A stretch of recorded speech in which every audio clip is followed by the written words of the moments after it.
चलिए आगे बढ़ते हैं लखनऊ से बड़ी खबर, जहां सपा के एक और नेता की पार्टी से बगावत। पूर्व मंत्री और 2 बार के विधायक मोहम्मद इरशाद खान की पार्टी से बगावत। मोहम्मद इरशाद खान और पूर्व ब्लॉक प्रमुख खुदाद खान ने बगावत की है। मुसलमानों पर हो रहे उत्पीड़न पर असंतोष जताया है।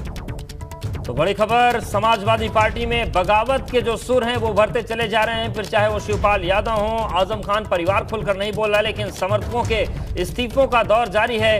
और इन सब के बीच एक और मामला सामने आ गया है, जहां पर सपा नेतृत्व की खामोशी पर सवाल उठाते हुए एक और आवाज उठी है। सपा के पूर्व मंत्री ने पार्टी से बगावत कर दी है और मोहम्मद इरशाद खान और खुदादाद खान ने बगावत की है।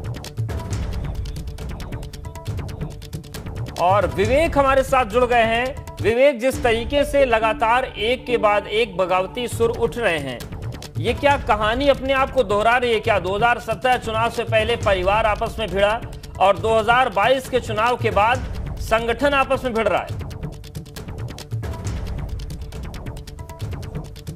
बिल्कुल अवधेश, समाजवादी पार्टी चुनाव के बाद से विघटन की स्थिति में, हालांकि ये दौर पहले ही शुरू हो गया था जब चाचा शिवपाल सिंह यादव से दूरियां होने लगी थीं और लगातार समाजवादी पार्टी इस बात को लेकर चर्चा में है। दुर्भाग्य है समाजवादी पार्टी का कि इस बात को लेकर चर्चा में है कि एक एक करके लोग समाजवादी पार्टी से दूर होते जा रहे हैं। आज सपा के पूर्व मंत्री रहे, 2 बार के विधायक रहे, काकोरी क्षेत्र में रहते हैं, बड़ा प्रतिष्ठित नाम है मोहम्मद इरशाद खान, वो यहाँ पर बैठे हैं। खुदादाद खान हैं, पूर्व ब्लॉक प्रमुख रहे यहाँ पर।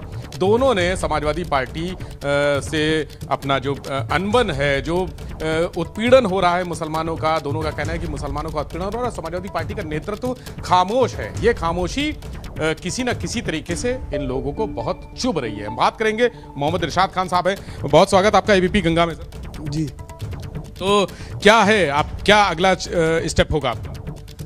नहीं, अब अगला स्टेप ये है, जो हमारे समाजवादी पार्टी के राष्ट्रीय अध्यक्ष आदरणीय अखिलेश यादव जी ने जो अभी उत्तर प्रदेश के विधानसभा के चुनाव लड़े और उसमें उनका जो रवैया रहा मुसलमानों के प्रति, कि उन्होंने न तो मुसलमानों को उतने टिकट दिए जो हमेशा दिया करते थे, और जो हमारे उत्तर प्रदेश के समाजवादी के फाउंडर मेंबर और हम सबके नेता आदरणीय आजम खान साहब लगभग 2.5 साल से जेल में हैं। एक बार वो मिलने के लिए गए, जब वो जेल गए थे उसके तीसरे दिन वो मिलने गए थे, और 2.5 साल में उनको एक दिन की फुर्सत नहीं मिली कि आजम साहब की खैरियत लेने के लिए चले जाते।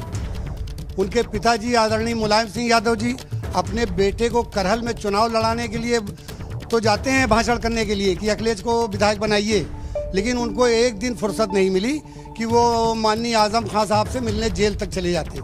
ये रवैया उत्तर प्रदेश के मुसलमान हरगिज़ बर्दाश्त नहीं करेंगे और आने वाले लोकसभा चुनाव में ये फड़वा रखा हुआ है, समाजवादी पार्टी की कब्र खोदने का काम उत्तर प्रदेश के मुसलमान करेंगे। ये फड़वा इसी के लिए रखा है कि आने वाले लोकसभा के चुनाव में उत्तर प्रदेश के मुसलमान समाजवादी पार्टी की कब्र खोद देंगे और उनकी हैसियत बता देंगे कि समाजवादी पार्टी की हैसियत उत्तर प्रदेश में क्या है। अगर आदरणीय आजम खान साहब ने मुसलमानों की बहबूदगी के लिए, तरक्की के लिए एक यूनिवर्सिटी उत्तर प्रदेश के रामपुर में बनाने का काम किया, तो उनको इतनी बड़ी सज़ा दी जा रही है। और उन्होंने समाजवादी पार्टी के लिए अपना खून पसीना एक बहा दिया। अगर आजम खान साहब की इज्जत समाजवादी पार्टी में नहीं हो सकती, तो उत्तर प्रदेश के आम मुसलमानों को न्याय मिलने की उम्मीद अब मुसलमानों को बची नहीं है। मुसलमान अखिलेश यादव से अपना मोह भंग कर चुके हैं और उन पर से अपना भरोसा उठा चुके हैं। देखिए, मोहम्मद इरशाद खान साहब है, फड़वा लेके रखा है। ये देखिए फड़वा जरा दिखाइए, एबीपी गंगा के दर्शकों को ये फड़वा दिखाइए। और तब तक हम देखिए, खुदादाद खान भी हैं यहाँ पे, पूर्व ब्लॉक प्रमुख हैं, वो भी बैठे हुए हैं और वो भी बहुत असंतुष्ट हैं। पूरे जो समाजवादी पार्टी का शीर्ष नेतृत्व है असंतुष्ट हैं। आप क्या कहेंगे? ये जो आम विधानसभा चुनाव हुए इस बार, उस पर जो मुसलमान ने प्रतिक्रिया समाजवादी पार्टी के लिए दी, अपना खून, अपना सब बलिदान दिया, उसके बाद से मुसलमान अपने आप को बिल्कुल अनाथ जैसा महसूस कर रहा है। समाजवादी पार्टी में कोई बोलने वाला नहीं, एक पार्टी में एक नेता, राष्ट्रीय अध्यक्ष भी आप, नेता भी आप, मुख्यमंत्री भी आप, नेता सदन भी आप। हमारी ये एक कोशिश थी कि शायद हो सकता है कि आज़म साहब को ये नेता सदन बनाए, लेकिन इस नेता सदन बनाना तो दूर की बात, आपने नेता सदन होने में सदन में उनका एक बार नाम भी नहीं लिया। आपने सबका नाम लिया कि चलिए बहुत अच्छी बात है, आपने सबका नाम लिया कि वो 8 बार के विधायक हैं, वो 6 बार के। आज़म साहब 10 बार के विधायक, आपको एक बार कम से कम उनका नाम लेना चाहिए था। इस बात से हम लोग को बड़ी तकलीफ़ है। अखिलेश जी का एक बयान आया था अभी 2-3 दिन पहले कि हम लोग 2 महीने पहले कहाँ थे। ये चैनलों पे चला भी था कि 2 महीने, उन्होंने इंटरव्यू दिया था कि 2 महीने पहले से ये लोग बयान क्यों नहीं दे रहे थे। तो मेरा ये कहना है कि अगर हम बयान उस टाइम ये दे देते तो अगर 111 जो ये सीटें आई इसमें 11 भी ना आती, क्योंकि जितना वोट मुसलमान ने इस बार समाजवादी पार्टी को दिया है, शायद आने वाले जीवन में कभी भी समाजवादी पार्टी को इतना वोट नहीं मिलेगा। और 2024 में उत्तर प्रदेश का मुसलमान क्या निर्णय लेगा यही भी आपको जल्दी पता चल जाएगा। देखिए, असंतोष बहुत है, बहुत सारे लोग यहाँ पर बैठे हुए हैं। ये लोग समर्थक हैं मोहम्मद इरशाद खान जो पूर्व मंत्री रहे, उनके समर्थक हैं, और यहाँ पर बैठे हुए उनके साथ में समाजवादी पार्टी को। और इस बीच देखिए मोहम्मद इरशाद खान साहब ने फावड़ा भी उठा लिया है, और ये फावड़ा जो है, ये फावड़ा लेके कहाँ जा रहे हैं? मैं अब पूरे प्रदेश के मुसलमानों में जाऊंगा, उनको जगाने का काम करूंगा। जो उत्तर प्रदेश में मुसलमानों का उत्पीड़न हो रहा है, अभी आपने देखा होगा बरेली में साबिर इस्लाम साहब के बेटे शर्जील इस्लाम साहब का पेट्रोल पंप गिरा दिया गया, उनकी दुकानें गिरा दी गई। अखिलेश यादव जी के मुंह से एक शब्द नहीं निकला। सीतापुर में मुसलमानों के साथ, उत्तर प्रदेश में मुसलमानों के साथ उत्पीड़न हुआ, उन्होंने कुछ नहीं किया। और मुसलमान इस बार पूरा मन बना चुके हैं कि समाजवादी पार्टी को दफन कर देंगे, लेकिन अखिलेश यादव को वोट नहीं देंगे। तो इरशाद साहब, ये फावड़ा क्या उसी के लिए है, दफन करने के लिए? उसी के लिए है, कब्र खोदने के लिए। इससे कहां पर कब्र बनाई है समाजवादी पार्टी की? आप जी, समाजवादी पार्टी की कब्र कहां बनाई है? समाजवादी पार्टी की कब्र पूरे उत्तर प्रदेश में लोग बना देंगे। मुसलमानों ने ही समाजवादी पार्टी को खड़ा किया, मुसलमानों के ही दम के ऊपर समाजवादी पार्टी चल रही थी। 25% इस प्रदेश में मतदाता हैं मुसलमान, 25% में तो उनकी हैसियत पर पता लग जाएगी। उन्होंने कुल 32% वोट पाए हैं, 35% वोट पाए हैं। उनको पता लग जाएगा लोकसभा के चुनाव में कि उनकी हैसियत क्या है। लेकिन मुसलमान तो अभी समाजवादी पार्टी को इस बार बहुत वोट दिया है, पिछले बार से ज्यादा दिया। इस बार उनको इतना वोट देने का काम किया है कि समाजवादी पार्टी की स्थापना से लेके और 2022 के चुनाव तक आज तक मुसलमानों ने इतनी भारी संख्या में उनको वोट नहीं दिया जितना इस बार उनको देने का काम किया।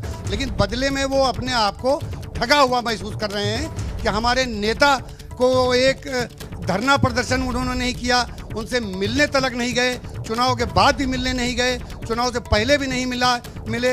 एक आंदोलन उन्होंने आजम खां के नाम के ऊपर नहीं किया। जिस पार्टी को उन्होंने अपने खून पसीने से सींचा, उस आदमी की इतनी बेइज्जती उत्तर प्रदेश के मुसलमान आजम खां की बेइज्जती हरगिज़ बर्दाश्त नहीं करेंगे। मुसलमान अखिलेश यादव जी के साथ नहीं बल्कि आजम खां के साथ हैं, ये लोकसभा के चुनाव में साबित हो जाएगा। इरशाद साहब, आप लोग तो नेताजी के साथ के लोग हैं, आजम साहब नेताजी के साथ के लोग हैं, तो नेताजी भी क्या इस मामले में कोई हस्तक्षेप नहीं कर रहे हैं? भाई, नेताजी 2 साल में 2.5 साल में एक दिन भी आजम साहब से जेल मिलने के लिए नहीं गए। मैं मानता हूँ कि वो बीमार थे, लेकिन इस बीमारी के बाद में वो करहल में वोट मांगने के लिए अपने बेटे के लिए तो गए। उन्होंने अपने बेटे को जिताने की तो अपील की, लेकिन आजम खां से जेल एक दिन हाल पूछने नहीं गए कि आप किस हाल में जेल में अपने दिन काट रहे हैं। ये मुलायम सिंह की जिम्मेदारी थी, अखिलेश यादव जी की जिम्मेदारी थी कि उनको जेल जाना चाहिए था, उनको मिलना चाहिए था, उनको विधानसभा चुनाव से पहले उनसे मशवरा लेने के लिए जाना चाहिए था, टिकट उनसे पूछ करके बांटना चाहिए था। उन्होंने टिकट भी अपनी मर्जी से बांटे और गुलाम टाइप के मुसलमानों को उन्होंने टिकट देने के काम किया है। जो गुलाम टाइप के जिनको मुसलमानों को टिकट दिया है वो भी उनके साथ नहीं रहेंगे, लोकसभा के चुनाव में उनका साथ छोड़ देंगे। तो 2024 में स्थिति क्या गड़बड़ा रही है और ज्यादा? जो अभी वर्तमान में जो वोट बैंक है उससे लग रहा है कि 2024 में ही आने वाले वक्त में आप उत्तर प्रदेश की राजनीति में एक नया बदलाव देखेंगे। अब क्या बदलाव होगा ये समय पर आपको पता लग जाएगा। ये बदलाव, ये फावड़ा तो नहीं है, ये फावड़ा ही इस उत्तर प्रदेश की राजनीति को बदलेगा। ये कोई नया राजनीतिक दल तो गठित नहीं करने जा रहे जिसका चुनाव चिन्ह फावड़ा? ये सब हमारे नेता आजम खान साहब जब जेल से बाहर आएंगे, और हमें उम्मीद है जल्द ही वो बाहर आएंगे। सारे मुकदमों में उनको बेल मिल चुकी है, सिर्फ एक मुकदमा बचा है, वो भी किसी टाइम भी सवेरे शाम उनको बेल मिल जाएगी और वो जेल के बाहर आ जाएंगे। अच्छा विवेक, एक सवाल मेरा भी आपके जरिए है नेताओं से प्रदेश के मुसलमानों के कि बहुत सारे मुकदमे आजम खान के ऊपर लगे थे, तब तक ये लोग भी मौन थे। अब जब केवल एक मामले में जमानत होनी बाकी और उम्मीदें हैं कि बाहर आ जाएंगे, तभी इन लोगों की स्वामी भक्ति जागी क्या? देखिए, स्टूडियो से सवाल हुआ है, अवधेश हमारे एंकर हैं, वो पूछ रहे हैं कि आजम खान साहब पे तो बहुत सारे मुकदमे चल रहे थे लगातार, तब तक आप लोग नहीं बोले, खामोश रहे। अब जब एक मुकदमा सिर्फ बाकी है जिसमें जमानत होनी बाकी है, बाकी सब जमानत हो चुकी है, तो अब आप लोग बोल रहे हैं, इसके पीछे क्या है? मतलब आपको लग रहा है कि मैं समाजवादी की जिले की मीटिंग में, प्रदेश की मीटिंग में, हर मीटिंग में बोलता था कि क्या हमारा नेता मुर्गी चोर है, क्या हमारा नेता बकरी चोर है, क्या हमारा नेता भैंस चोर है। आज उत्तर प्रदेश की राजनीति में एक आदमी आजम खान है जिसके ऊपर भ्रष्टाचार का कोई मामला आज तक के आरोपित नहीं हुआ। ऐसे आदमी को जेल भेजना तो उन्होंने काम किया है। और आज इस प्रदेश के आदरणीय मुख्यमंत्री योगी आदित्यनाथ जी ने भी अपने बयान में कहा था कि जो जेल में हमारी वजह से नहीं, वो अखिलेश यादव की वजह से जेल में है, जो कि सच है। तो सारा ठीक रहा, आपने अखिलेश यादव पे फोड़ दिया? नहीं, अखिलेश यादव जी और मुलायम सिंह जी की कारण ही समाजवादी पार्टी के अगर वो नेता ना होते तो वो जेल में क्यों होते? विवेक, ये जो पार्टी में टूट फूट हो रही है, ये किसकी वजह से? विवेक, एक सवाल मेरा भी है, जरा पूछिए इनसे, नाराजगी मुसलमानों को तरजीह नहीं दी जा रही है इसलिए है, या फिर नाराजगी इसलिए है कि आजम खान से 2.5 साल से मुलाकात नहीं हुई, और अगर 2.5 साल से मुलाकात नहीं हुई थी, इतना गुस्सा था तो ये 2.5 साल तक कहाँ थे? या फिर नाराजगी इस बात को लेकर है कि आजम खान को जो पद मिलना चाहिए थे, जो जगह मिलनी चाहिए थी, वो मिल नहीं पाई? सवाल बहुत सारे हैं इरशाद साहब, अभी सिलसिला चलता रहेगा। सबसे पहले ये बताइए कि 2.5 साल में आपने मुलाकात की आजम साहब से? मैं दर्जनों बार उनसे मिलने के लिए गया। मुलाकात हुई? हाँ, बराबर मेरी मुलाकात हुई। क्या बोले हैं? क्या बोले? नहीं, उन्होंने एक लफ्ज नहीं बोला, वो पार्टी की ही बात करते रहे। उन्होंने हमेशा समाजवादी पार्टी को समर्थन देने की बात कही। हम लोगों से जेल में भी कहा कि जाइए और समाजवादी पार्टी की सरकार बनाइए, और उस आदमी के साथ में ये रोल अदा किया जा रहा है, तो अब हम लोगों की बर्दाश्त के बाहर है। ये उनका निर्देश नहीं है, ये हम लोगों ने फैसला किया है। इरशाद साहब, नाराजगी आजम खान के साथ जो हो रहा है उसको लेकर है, या पूरे जो मुस्लिम समाज है उसके साथ जो हो रहा है उसको लेकर? नहीं, पहली नाराजगी आजम साहब जब मुसलमानों के नेता उत्तर प्रदेश के हैं, बल्कि मैं उनको तो उत्तर प्रदेश का नहीं देश का नेता मानता हूँ, वो मुसलमानों के देश के नेता हैं। जब उनके साथ भी ये जुल्म ज़्यादती हो रही है, तो समाजवादी पार्टी खाली बाबरी मस्जिद के ऊपर नेताजी के गोली चला देने से मुसलमान उनको कितने दिन तक के वोट देते रहेंगे? कब तक के उनकी गुलामी करेंगे? अब मुसलमान उनकी गुलामी हरगिज़ नहीं करेंगे। मुसलमान क्या सोच रहा है इस प्रदेश का, उत्तर प्रदेश? मुसलमान ये सोच रहा है कि समाजवादी पार्टी का विकल्प तैयार करेंगे, और जल्दी इस प्रदेश में विकल्प तैयार होगा। इरशाद साहब, ये तो मुसलमान तो जो बेस वोट होता है समाजवादी पार्टी का, MY मुसलमान और यादव, मुस्लिम यादव, वो उसमें से मुसलमान चला गया तो बचेगा क्या समाजवादी पार्टी के पास? अब समाजवादी पार्टी का बस यही बचेगा कि बाप बेटे अगर सांसद जीत जाएं तो बड़ी बात समझिएगा।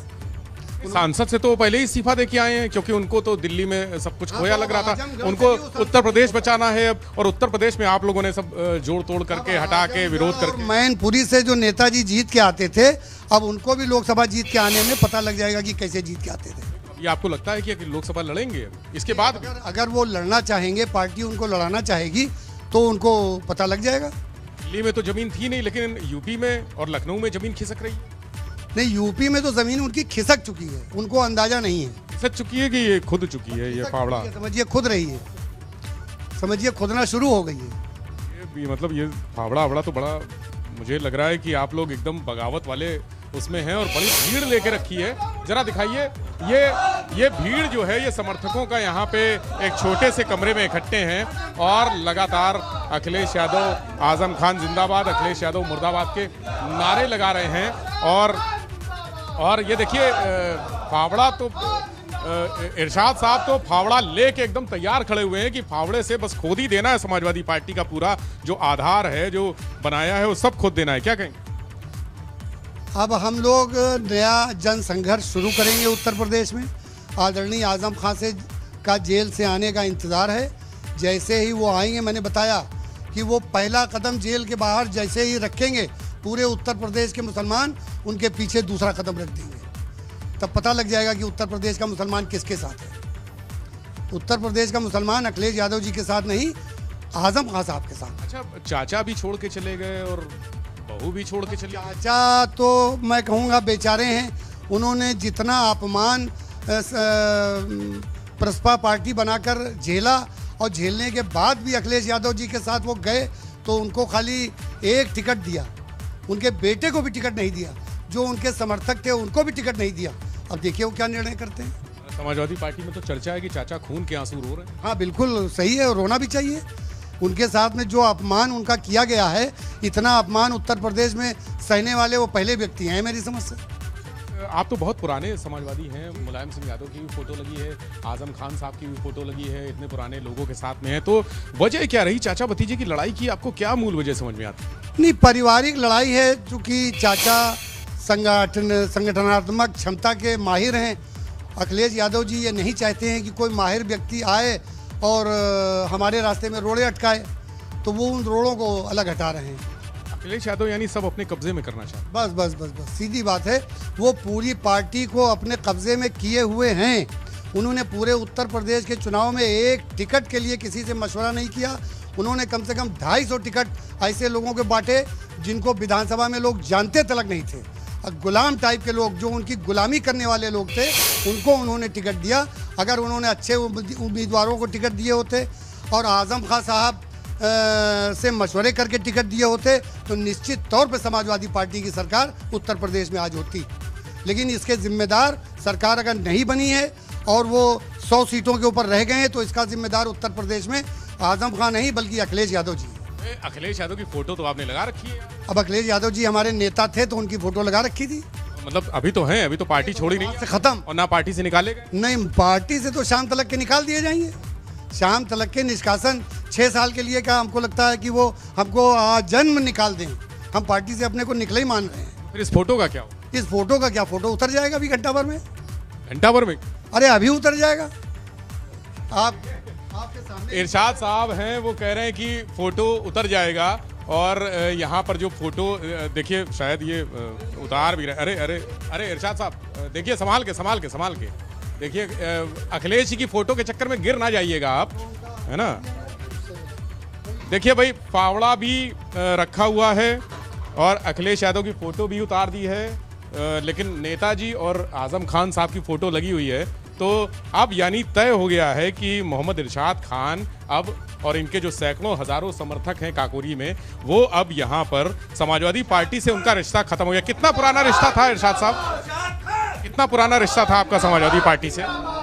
मैं समाजवादी पार्टी में बहुत पुराना सदस्य हूँ, नेताजी के टाइम से सदस्य था। फिर बाद में मैं बसपा में चला गया था। बसपा में मैं 2 बार सरोजनी नगर से एमएलए रहा, और एमएलए रहने के बाद मैं फिर समाजवादी पार्टी में, अखिलेश यादव जी ने जब बुलाया तो मैं फिर समाजवादी पार्टी में आ गया। और उन्होंने टिकट भी मुझको नहीं दिया 22 के चुनाव में। एक ऐसे व्यक्ति को टिकट दिया था, मैं बांगर में उसे टिकट मांग रहा था, वहीं से मैं लड़ भी चुका हूँ। तो वहाँ ऐसे आदमी को टिकट दिया जो खाली एक्सप्रेस वे पे खड़े होकर ऊपर उनके आने जाने पे झंडा हिलाता था। झंडा हिलाने वाले लोगों को टिकट दिए गए। इरशाद साहब, आप बोल ही रहे हैं, तो अब चूंकि बोल रहे हैं, जुबान खुल चुकी है, तो ये बताइए, एमएलसी चुनाव में तो शीशा लेदर हो।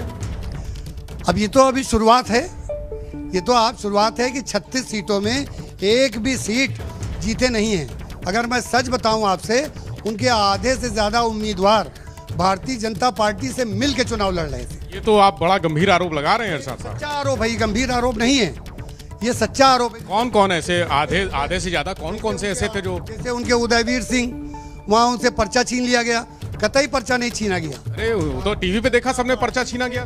भारतीय जनता पार्टी से मिल करके उन्होंने खुद पर्चा छिनवाया। लेकिन वो तो अखिलेश के नवरत्नों में से एक हैं। नवरत्नों में से एक है, इसीलिए बता रहा हूँ।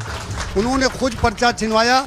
लखनऊ और उन्नाव के उम्मीदवार सुनील सिंह साजन जी भारतीय जनता पार्टी के उम्मीदवार रामचंद्र प्रधान के घर जाके उनसे मीटिंग करते थे और मीटिंग करके कहते थे, मैं एक पैसा भी किसी बीडीसी प्रधान को नहीं दूंगा, ना किसी से प्रचार करने जाऊंगा। भैया आप जीत लो, हमारी जान छोड़ दो। ये आरोप है कि या इसके पक्ष में कोई सच्चाई, आपके पास कोई सबूत है? ये सच्चाई है, सबूत मांगे जाएंगे तो सबूत भी पेश कर दिए जाएंगे, सबूत मांगे जाएंगे सबूत, और इनके सारे उम्मीदवारों ने यही किया है। जब ही तो ये कारण है कि कोई 65 वोट पा रहा है, कोई 250 वोट पा रहा है, कोई 390 वोट पा रहा है। बिल्कुल, ये बाराबंकी वाले राजेश यादव जी 500 वोट पाए हैं। भावुकता दिख तो रही है कि इस एक तरह तरह से इनके इन्होंने मन उम्मीदवार बना लिया है कि हमारा अखिलेश यादव से कोई मतलब नहीं है।